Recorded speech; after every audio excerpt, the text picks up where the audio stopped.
Ils ont tué un homme de 31 ans, époux aimant et aimé, père de 2 enfants, pour des idées. J'ai été littéralement dévastée par cette nouvelle, et ce, pas juste parce que c'est encore un frère en Christ qui meurt.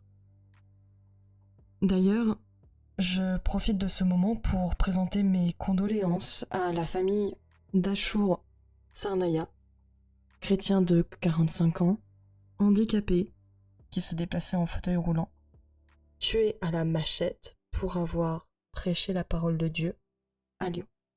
Je présente également mes condoléances à la famille et à tous les proches de Charlie Kirk et de chaque chrétien, de chaque personne innocente qui meurt dans ce monde de fous, dans ce monde de malades, dans ce monde qui se transforme petit à petit en monde sans cœur, sans âme.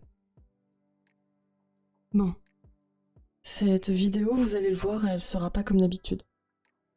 Elle sera pas comme d'habitude tout simplement parce que Charlie Kirk, du moins sa mort, c'est un tournant. Plus que ça, c'est un point de non-retour. Une ligne rouge qui a été franchie. Et je ne vais pas vous cacher que si cette vidéo est différente, si les prochaines seront différentes, c'est tout simplement parce que la mort de Charlie Kirk, c'est un point de non-retour pour moi aussi. Un déclic. Je ne sais pas encore quelles conséquences finales ça aura, que ce soit pour moi ou la majorité silencieuse, du moins anciennement silencieuse, de laquelle je fais partie. Mais je pense qu'après ça, beaucoup d'entre nous n'auront plus envie d'être silencieux, justement. Personnellement, vous le savez si vous me suivez depuis le début, j'ai décidé de changer la ligne de ma chaîne YouTube après l'affaire Jean Portmanov qui m'a énormément choquée. Mais là, je vous avoue que je ne sais pas à quel point ça va changer ma perception des choses, disons. Et je ne sais pas à quel point non plus ça va changer tout ce qui se passe autour de nous. Je pense qu'une partie de la majorité silencieuse va tout simplement sortir du silence ou se taire encore plus, toujours plus. Honnêtement, pour moi, ce sera qui tout double, mais je pense qu'on est plutôt parti pour la première option. Pour moi, c'est le point de début d'un cauchemar auquel ni vous ni moi ne sommes prêts. Je le pense sincèrement. Parce que là, ce qu'il faut comprendre, c'est que pour beaucoup de monde, c'est un barrage de trop qui saute. On était posés tranquillement avec mon mari, on trinquait à notre famille, à notre petite fille qui grandit si bien et beaucoup trop vite. Et puis, mon mari a reçu une notification. Ils ont tué Charlie Kirk. On a ouvert la notification et... Gender Americans have been mass shooters over the last 10 years? Too many.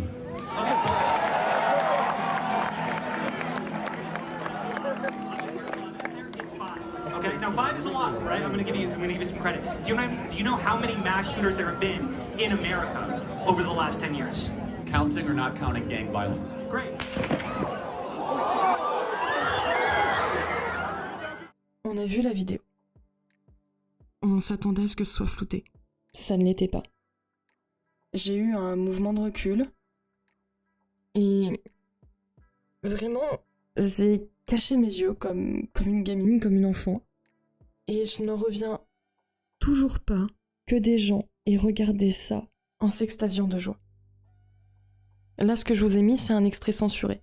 J'ai vu cet homme que vous voyez à l'écran se vider de son sang.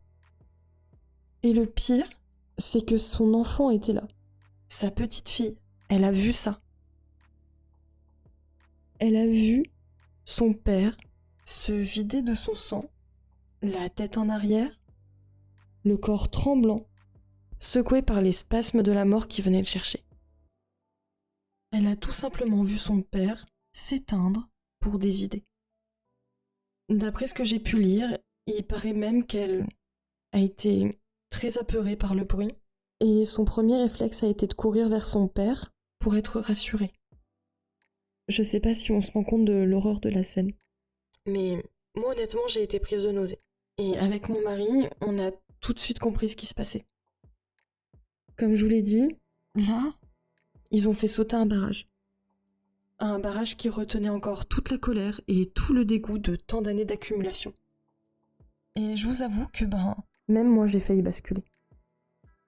Devant l'horreur de la scène, devant ce qu'on est capable de faire pour des idées, pour une idéologie même. Là on parle pas d'idées. La personne qui a fait ça est clairement dans une idéologie. Une idéologie qui promeut la mort. Ça m'a... Je peux pas vous expliquer les émotions qui m'ont traversée à ce moment-là. Mais il y avait un mélange de colère, de dégoût, de tristesse. Une immense tristesse. Pas seulement pour Charlie, pas seulement pour sa famille, mais pour ce que le monde est en train de devenir. Parce que personnellement, j'avais déjà été pas mal choquée, fragilisée, je dirais même par... Oui, fragilisée dans ma tolérance, fragilisée dans ce que j'essaie de conserver d'amour pour tout le monde, par des événements qui se sont passés. Notamment le fait qu'ils ont tué des enfants. Ils ont tué également une pauvre femme, pauvre jeune femme, dans un train où je sais plus, on s'en fout où ce que c'était, mais de plusieurs coups de couteau dans la gorge. Elle avait rien demandé. Je sais pas si on se rend compte de ce qui se passe actuellement en fait. Et pour tout vous avouer, ce qui me retient finalement, c'est la même chose que Charlie Kirk face à tous ces gens qui sont venus le voir. Face à tous ces gens qui le haïssaient. C'est ma foi. Parce que oui, Charlie ne les haïssait pas. Il cherchait à leur parler en fait. Alors, j'étais pas tout le temps d'accord avec ses idées. Mais j'aimais Charlie Kirk. J'étais loin d'être d'accord avec tous ses arguments, mais j'admirais sa volonté de s'accrocher malgré la haine qu'il recevait, à l'espoir que les futures générations pourraient recommencer à débattre. Parce que contrairement à ce que vous pensez, il allait pas dans les universités pour manipuler les jeunes. Il allait dans les universités pour leur montrer que le débat était ce qui sauverait leur nation. Et c'est ce que je vous dis. C'est ok de ne pas être d'accord les uns avec les autres. C'est totalement ok de ne pas avoir les mêmes points de vue, de ne pas avoir les mêmes sensibilités, de ne pas avoir les mêmes projets, même de ne rien avoir en commun si vous voulez. C'est totalement normal, on a besoin de ça pour créer une société stable où plein de gens complémentaires vivent ensemble. C'est ça le véritable vivre ensemble. Une multitude de personnes qui n'ont pas les mêmes projets, qui n'ont pas les mêmes idées, qui n'ont pas les mêmes discours, mais qui savent parler. Et on aura beau reprocher ce qu'on veut à Charlie Kirk, que ce soit ses idées, que ce soit ses prises de position, mais au moins, il savait écouter et parler avec les gens. Il savait également donner son point de vue. Honnêtement, j'admirais tout simplement sa manière de chercher le dialogue plutôt que de chercher à exciter la haine des uns et des autres. J'aimais particulièrement cette idée qu'on pouvait encore tenter de se faire réfléchir ensemble. L'idée qu'on pouvait tout simplement rêver d'une société unie, d'un peuple uni. Malgré nos différences, justement. Et, oui, Charlie Kirk, pour beaucoup de monde, c'était ça. L'un de ceux qui retenait encore les mauvais sentiments, la frustration, voire la haine parfois, de beaucoup de ceux qui sont tout simplement à bout. À bout de tout ce qui se passe. À bout d'être insultés pour leurs opinions. À bout d'être identifiés à ce que l'Occident a connu de plus traumatisant, à savoir le nazisme. En fait, il permettait à ces gens, dont moi, de penser que le débat était encore possible, que la discussion n'était pas une utopie. Moi-même, j'ai été mise dans cette case, alors que j'appelle au respect et à la tolérance de tout un chacun. Je suis, au quotidien, vue comme une cause perdue, parce que depuis peu je m'exprime, que ce soit sur cette chaîne YouTube ou dans mon entourage. Et je suis affublée de cette étiquette par des gens qui se réjouissent de la mort d'un père de famille, qui a juste eu comme tort de défendre des idées qu'il pensait justes. Il invitait juste les gens qui ne le respectaient pas, qui ne l'aimaient pas, qui n'étaient pas d'accord avec ses idées à débattre avec lui. Et le pire, c'est que ces gens-là, qui me casent dans cette catégorie, qui nous casent dans cette catégorie parce que je suis sûre que pour vous c'est pareil, Ces gens-là me demandent de me réconcilier avec ceux qui massacrent les miens depuis des siècles, avec ceux qui veulent voir la disparition de tout ce que je représente, avec ceux qui veulent la disparition de tout ce que nous représentons. Parce que oui, les arguments pour justifier sa mort sont tout simplement ignobles et très représentatifs de la dictature de la pensée qui s'est installée dans nos pays. Je sais pas si c'est trop imprégné maintenant pour que ça disparaisse et pour qu'on puisse revenir à quelque chose de plus stable, mais la mort de Charlie Kirk me donne peu d'espoir par rapport à ça. Parce que bon, beaucoup disent que oui, il n'était pas connu en France et tout, si. Charlie Kirk, qui commençait vraiment à avoir un écho à l'international. Je sais que j'étais loin d'être la seule à le connaître, à écouter ces débats. Parce que c'était intéressant justement d'avoir le point de vue de deux personnes qui pensent complètement différemment, mais qui parlent ensemble. Je fais écho à la dernière vidéo où justement je vous invitais à essayer de regarder des personnes qui pensent pas pareil. Ou voilà, d'autres personnes qui sont à l'extrême opposé. Bref, les arguments pour justifier et fêter sa mort, parce que beaucoup l'ont fêté, beaucoup l'ont glorifié, c'est le fait que, il avait des idées dites d'extrême droite, qu'il n'était pas respectueux, qu'il n'était pas tolérant, qu'il était contre l'avortement, qu'il était contre le transgénisme, qu'il était pour le port des armes également, ou encore qu'il était, tout simplement, c'était un conservateur traditionnaliste. Voilà. Il tenait à son pays, il tenait à l'identité nationale. Pour vous mettre dans le bain, je vous passe tout de suite un extrait. It looks like we have a Satanist to begin. Yeah.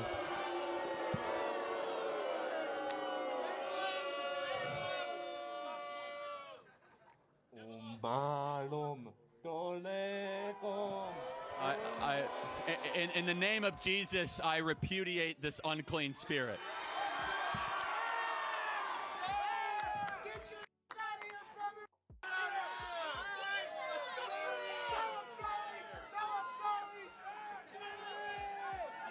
Was that your question?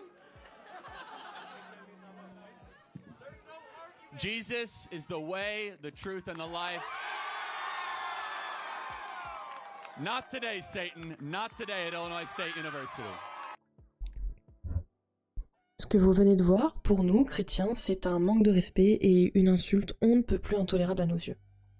Pourtant, regardez comment Charlie Kirk a réagi. Parce que oui, nous pardonnons. Encore et encore. Nous pardonnons ça. Nous pardonnons ça aussi. Encore ça. Et également ça. Maintenant, que se passerait-il si un chrétien décidait d'ôter la vie d'une de ces personnes ? Pourtant, leurs idées nous semblent nauséabondes, haineuses, vecteurs de tout ce qui peut avilir en fait les gens. Pourtant, elles manquent du respect à une religion, d'ailleurs la plus persécutée au monde, mais là, je vous entends pas là-dessus, pourtant, vous, les grands défenseurs de l'humanité, hein ? Et ça, c'est un acte, pas seulement une idée ou une parole. Est-ce que pour autant, ça nous rend légitime à leur prendre leur vie comme cela a été fait à Charlie Kirk finalement ? Non. Bien sûr, comme tout le monde, je suis humaine. Je dis pas que je suis parfaite, et quand je vous parle, je veux pas faire genre que je suis moralement supérieure. C'est pas du tout le but de ma chaîne. Le but de ma chaîne, à la base, c'est de vous inviter à réfléchir. Mais bref, je vais pas m'égarer. Franchement, je ne hais pas ces personnes. J'ai beaucoup de mal à pardonner certaines personnes, certains actes. Pour être totalement clair avec vous, j'ai énormément de mal à pardonner et je prie beaucoup pour pardonner ceux qui persécutent des innocents. J'ai énormément de mal à pardonner des gens qui tuent des enfants, par exemple. Franchement, aujourd'hui encore, je voyais mes collègues rire de la mort de cet homme, ironiser dessus. Et je leur en voulais pas, parce que j'ai écouté leurs arguments, et en fait leurs arguments, c'est tout ce que je vous ai énuméré avant. Elles se sont juste contentées de vomir ce qu'elles entendaient sur les réseaux et de relayer de fausses informations. Des faits inventés, des paroles de Charlie tournées et sorties de leur contexte pour satisfaire et justifier un discours haineux et intolérant. Et ça, c'est le camp du bien. Après, à leur décharge et à la décharge de beaucoup de personnes que vous reconnaîtrez sûrement dans la description que je vous fais de mes collègues, en fait, tout ça, vous le verrez plus tard, beaucoup ne le pensent pas. Beaucoup font partie de cette majorité silencieuse qui acquiesce tout simplement en signalement de vertu ou tout simplement pour ne pas être ostracisé de la société, pour ne pas être mis de côté. Parce que oui, cette idéologie littéralement de la tolérance, de la bienveillance, qui crie chaque jour pour que chacun soit accepté, met de côté, met au bord de la société, toute personne qui ne pense pas comme eux. Et plus que ça, ils sont prêts à tout pour détruire leur vie. On l'a vu avec Charlie Kirk, mais on l'a aussi vu avec d'autres youtubeurs qui ont été doxés. Bref, qu'est-ce que ça change que Charlie Kirk pense ou parle comme ça? Qu'est-ce que ça a changé du moins? Dans tous les cas, ce ne sont que des paroles et des opinions qui sont reprochées à cet homme. À côté, des terroristes qui ont le sang de milliards de gens sur les mains devraient être pardonnés, réinsérés parmi nous, auprès de nos enfants. Des tueurs de masse qui ont le sang de milliers d'enfants sur les mains devraient être pardonnés, réinsérés parmi nous, auprès de nos enfants. Des pédophiles, des violeurs devraient être pardonnés, réinsérés parmi nous, auprès de nos enfants. Des tueurs qui ont également du sang sur les mains devraient être pardonnés, réinsérés parmi nous, auprès de nos enfants. Je répète volontairement entièrement les phrases pour que vous compreniez bien ce que je vous dis. Je ne sais pas comment vous faire comprendre à ceux qui s'amusent de la situation que là c'est clairement du 2 poids 2 mesures et que les dindons de la farce, c'est bien vous. Sauf que vous allez entraîner tout le monde avec vous. Vous allez entraîner tout le monde dans vos conneries. Car oui, ceux qui excitent votre colère là, et votre haine, parce que c'est littéralement ce que vous avez, de la haine, que ce soit de gauche ou de droite, eux, ils sont bien au chaud. Ils mangent ensemble, ils parlent ensemble, et vous continuerez, vous, à vous entredéchirer pendant que vous regarderont en se marrant, parce que vous aurez fait exactement ce qu'ils attendaient de vous. Vous faites le jeu de ceux qui nous appauvrissent et qui nous asservissent. D'ailleurs, je ne suis pas la seule à alerter là-dessus, hein. Mais le truc, c'est que vous n'aidez personne. Vous participez à plonger le peuple dans ce qui me semble de plus en plus inévitable, à moi et à d'autres personnes. Une guerre civile. Franchement, posez-vous 5 minutes, tous autant que vous êtes. Regardez les personnes pour qui vous votez, les personnes que vous admirez, et posez-vous une seule question. Est-ce que cette ou ces personnes-là s'appliquent à elles-mêmes ce qu'elles veulent que je fasse? Ce qu'elles veulent imposer à la société? Est-ce que cette personne-là fait ce qu'elle demande aux autres de faire, tout simplement? Et là, vous verrez si les personnes pour qui vous décidez de voter, finalement, en ont vraiment quelque chose à faire de vous. Revenons à Charlie Kirk. Là, ce qui s'est passé, c'est qu'ils ont tué un symbole pour le rendre encore plus fort. C'est clair et net. Pourtant, ils continuent de lui cracher dessus, à célébrer sa mort, il n'y a pas de souci. Mais c'est pas la première fois, en fait, qu'on assiste à ce genre de choses. Depuis quelques années, il y a des petites guéguerres concernant les morts des uns et des autres.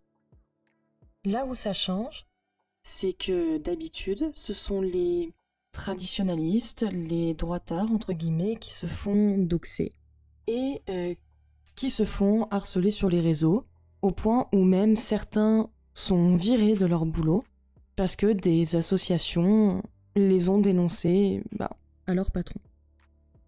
Et là, on assiste carrément à un peuple qui a décidé de retourner la tendance.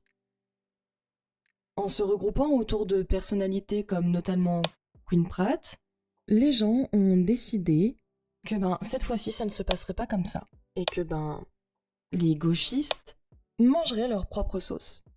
Et ce qui s'est passé, c'est que énormément de personnes commencent à perdre leur travail.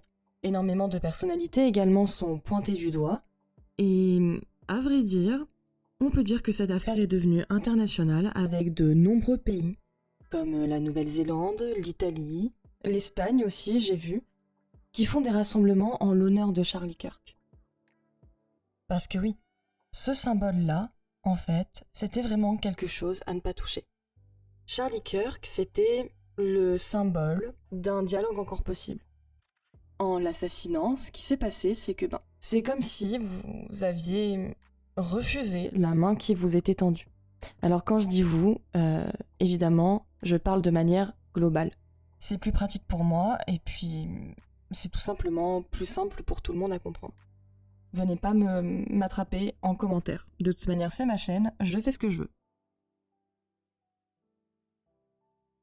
Le problème, c'est que même les gens comme moi, qui font tout pour essayer de rester calme, de vous comprendre, de vous parler, de garder la tête froide vous concernant, en fait, même nous, vous nous écœurez. Même nous, on n'en peut plus. Vous cherchez sans cesse à contrôler nos idées, à imposer les vôtres, à modeler le cerveau de nos enfants. Vous imposez des avis en pointant du doigt nos défaillances, comme vous dites. Mais parlons des vôtres. Alors, petit disclaimer, là, c'est le moment où vous devez vous servir de vos claviers pour me répondre. Je vous donne l'occasion de me montrer que j'ai tort. Moi aussi. Moi, je suis une femme chrétienne, blanche, hétéro, mariée, plutôt traditionnelle dans ma manière de voir les choses, je dois l'avouer. Et je n'ai pas le droit d'être contre l'avortement, je n'ai pas le droit de considérer qu'un homme ne peut pas devenir une femme et inversement. Je n'ai pas le droit de croire en Jésus et de demander à ce qu'on respecte ma religion sans me faire insulter de bigote. Je n'ai pas non plus le droit de vouloir m'occuper à la maison de mes enfants sans qu'on me traite d'antiféministe, de boniche, je cite, sans qu'on me dise tout simplement que je fais reculer le droit des femmes alors que je n'impose rien de ce que je vous ai dit à personne. Et je n'ai pas non plus le droit de souhaiter vivre en sécurité dans mon pays, que mon État me protège, en expulsant des délinquants, des violeurs, des tueurs étrangers, pour qu'il y ait plus de place en prison pour mater les nôtres. Mais vous défendez nuit et jour, attention, il y a 2 catégories distinctes, on réfléchit, qui sont contre l'avortement, contre l'homosexualité et le transgenrisme, qui croient que Dieu est au-dessus de tout et qui demandent à ce qu'on le respecte, et dont les femmes veulent rester à la maison s'occuper de leurs enfants pour la plupart. Et vous soutenez aussi des gens qui jettent les homosexuels du toit dans leur pays, qui les égorgent, les pendent et j'en passe, qui appliquent la charia, qui nous tuent parce qu'on n'a pas la même religion qu'eux, qui interdisent aux femmes de porter ce qu'elles veulent, de parler entre elles, de travailler, en somme d'être libres, de rester ou non à la maison, qui tuent en masse au nom de versets. Expliquez-moi, répondez-moi sincèrement, où est la logique ? Avez-vous le moindre gramme de réflexion dans vos cerveaux ou pas ? Parce que oui, vous êtes malade pour penser qu'un homme mérite de mourir pour des idées, tout en défendant des personnes qui ont posé des actes réprimandables. Moi, je ne fais que demander un meilleur monde pour mes enfants. Vous, à côté, vous soutenez des personnes qui, finalement, vivent les lois chaque jour au mépris de la vie d'autrui. Vous demandez des minutes de silence pour ces gens-là, et nous, à côté, qui n'avons rien demandé d'autre que d'être heureux et en sécurité, vous nous crachez à la figure. Et en plus de ça, vous insufflez vos idées nauséabondes, vos idées mortifères dans le crâne des gamins. Tyler Robinson, le tueur de Charlie, a 22 ans. Il a tout simplement été complètement matrixé par l'idéologie qui cherche actuellement à radicaliser chaque gamin dès l'école maternelle. Il a été radicalisé par ceux qui sont bien au chaud et bien loin de tout ce qu'il nous impose. Ce gamin de 22 ans a sa vie totalement foutue. Il a tué un homme. Et quand il reviendra à lui, quand il prendra de la maturité et du recul sur tout ça, parce que oui, croyez-moi, ça finira par arriver, comment vous pensez qu'il va se sentir ? Tyler Robinson, à la base, c'est un jeune normal. Il a grandi dans une famille aimante, avec un père shérif et une mère qui travaillait dans le social. Il s'est radicalisé à la fac, donc en très peu de temps parce qu'il venait d'y rentrer, enfin il y était depuis 1 ou 2 ans, malgré le contrôle entre guillemets de ses parents. Et mine de rien, beaucoup s'enorgueillissent de ça en disant « Ah, c'est pas un noir, c'est pas un trans, c'est pas je sais pas quoi ». Mais le truc, c'est que c'est justement ça le problème. C'était un jeune normal. Et ce que vivent ses parents, ça aurait pu arriver à n'importe quel parent qui envoie ses enfants à la fac. Est-ce que vous imaginez un peu la douleur de ses parents? Et est-ce que vous imaginez un peu le symbole que ça représente pour les Américains? Comme pour chez nous, beaucoup de parents alertent aux États-Unis concernant l'idéologie qui se répand dans les écoles. Malgré tout, les appels et les demandes des parents ne sont pas entendus. Charlie Kirk initiait donc ces jeunes au débat. Parce que oui, il partait du principe que s'ils étaient assez matures pour voter et pour s'exprimer sur les réseaux sociaux, ils pouvaient être assez matures pour discuter avec eux.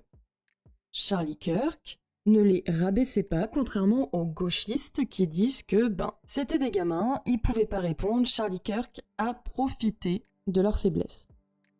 C'est vachement infantilisant. Bref. Il était pour le premier amendement et il l'incarnait parfaitement.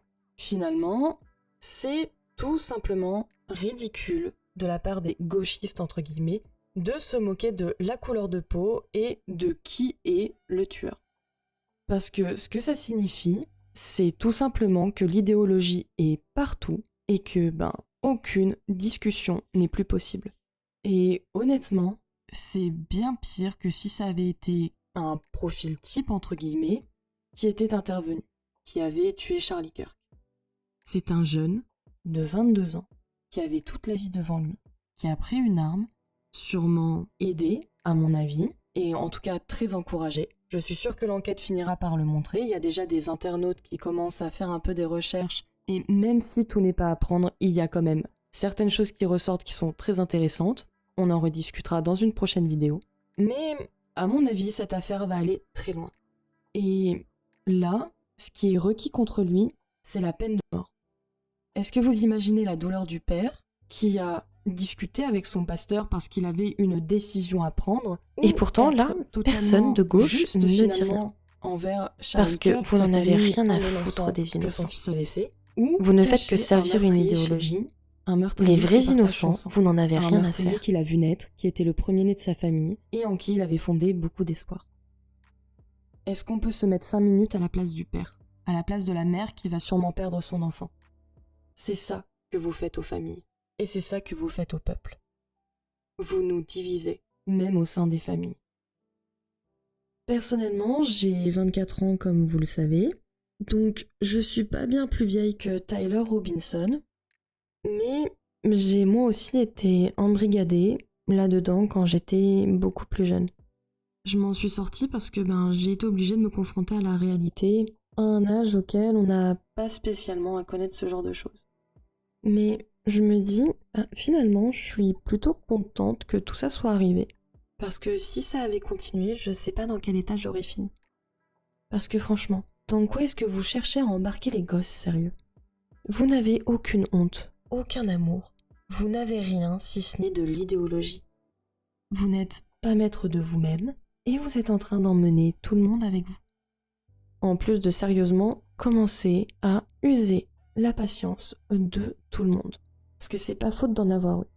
Je veux dire, même moi qui appelle tout le temps à la tolérance, qui appelle à ce que chacun regarde son nombril finalement pour se dire « Ah oui, mon camp est pas spécialement mieux ». Parce que vous l'avez vu ces derniers temps, je m'adressais surtout à ce qu'on appelle la gauche et la droite. Je ne crois toujours pas au clivage gauche-droite. Je pense que c'est bien plus complexe que ça. Je pense qu'on est tout simplement des petits pions déplacés sur un échiquier, toujours par les mêmes. Des élites qui font tout pour nous diviser. Et ça fonctionne. Ça fonctionne parce qu'on est en train de s'entretuer. Et tout ça plus tard, ça va justifier beaucoup de mesures qu'ils vont mettre en place. Et on sera tous les premiers à en souffrir. Et ce sera trop tard. Et quand je vous dis trop tard, ce sera trop tard. On va pas en parler maintenant, je vais faire une vidéo spéciale là-dessus, mais là, les gens ne sont pas prêts à laisser passer. Ça va finir par péter, tout simplement. Et les gens comme moi préféreront toujours leur liberté de penser et d'être à votre usine à petits robots idéologiques. C'est triste qu'on soit divisé comme ça, c'est triste que finalement même les gens comme moi soient obligés de trouver un camp, entre guillemets, mais c'est vous qui avez créé cette situation. C'est vrai que Charlie Kirk, ça se passe aux États-Unis.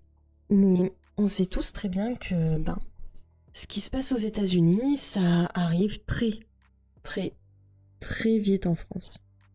Ça arrive très vite et ça finira par arriver en France. Et le truc, c'est que nous, on en a marre. Vous voulez que je vous dise? C'est tout simplement pour ça que le 10 septembre également, ça a floppé.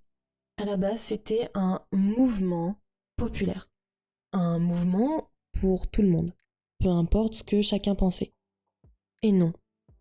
Vous n'avez pas pu vous empêcher de bousiller ça aussi. Tout ce que vous touchez. Je suis vraiment désolée, j'ai été super patiente avec chacun d'entre vous. Je vous réponds même dans les commentaires, je débat avec vous et tout, je fais vraiment un effort, mais là, vous avez même bousillé un mouvement qui se voulait populaire, ouvert à tous, et qui était possiblement une porte de sortie. Vous êtes vraiment...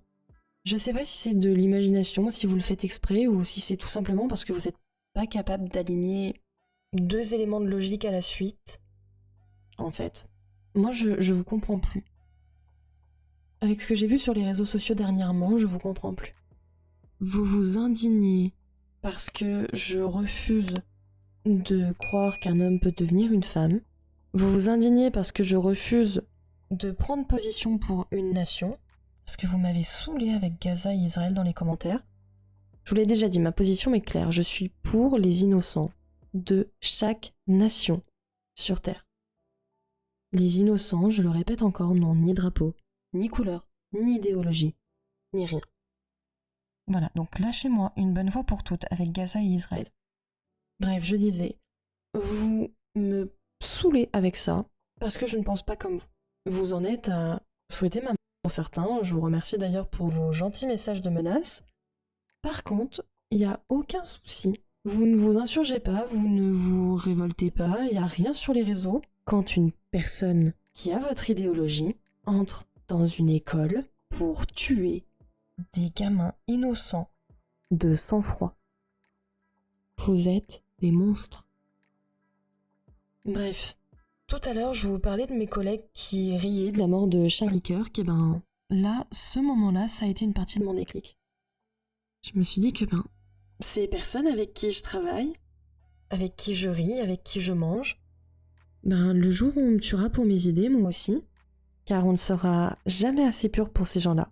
Peu importe le respect ou l'amour qu'on leur communique, vous l'avez bien vu avec Charlie Kirk, ces personnes-là s'assieront à la même table où je suis en ce moment avec elles, et elles riront aussi de ma mort. Peu importe ce que j'ai fait, à quel point je les ai aimées, à quel point je les ai aidées, elles se diront sûrement que c'est bien fait, et que même, il vaut mieux que mon enfant grandisse sans moi si c'est pour grandir avec de telles idées. Et même celles qui ne pensent pas pareil qu'elles resteront silencieuses, à attendre que quelqu'un prenne la parole pour pouvoir dire ce qu'elles pensent vraiment. Alors au final, je me suis dit, à quoi ça sert de rester silencieuse si c'est pour vivre entourée de personnes comme ça? À se mordre la langue pour ne pas parler, pour ne pas dire ce qu'on pense par peur d'être jugé, d'être ostracisé. Déjà que je dois mettre littéralement de côté ma vie personnelle, j'ai fait un peu le décompte, il me reste en tout et pour tout 2 heures de temps libre dans mes journées. 2 heures de temps libre pour profiter de mon mari. Et je me dis, mais à quoi ça sert si je peux même pas être moi-même finalement? Posez-vous la question, à quoi ça vous sert de vous taire? À quoi ça vous sert de ne pas être vous-même? On vit déjà pas le genre de vie qu'on mérite d'avoir, qu'on voudrait avoir. Alors si en plus on peut pas être nous-mêmes, je me suis dit, mais qu'est-ce que je fais? Qu'est-ce que je fais? Je m'exprime sur YouTube, et là, je dis rien. Je laisse des gens se moquer de la mort d'un père, alors que littéralement 2 minutes avant, elles étaient à la limite en train de pleurer pour une fourmi. Waouh, ça sert à rien. Je serai jugée quoi qu'il arrive. Donc, cette fois, j'ai décidé de parler, de dire ce que je pensais. Et au final, sur les 9 personnes qui étaient là, seules 3 ont continué à me tenir tête, avant de se taire quand finalement le reste de la majorité silencieuse a suivi le mouvement que j'avais initié. Je termine là-dessus, mais où que vous soyez, vous n'êtes pas seul. Mais parfois, vous devrez initier comme moi, comme tant d'autres avant moi et avant vous, le mouvement. Vous devrez prendre le risque de parler, de vous exprimer. D'autres vous suivront. Et dans tous les cas, s'ils ne vous suivent pas, dites-vous que c'est nécessaire. C'est nécessaire pour nous, mais aussi pour nos enfants et pour les futures générations. Ciao, ciao.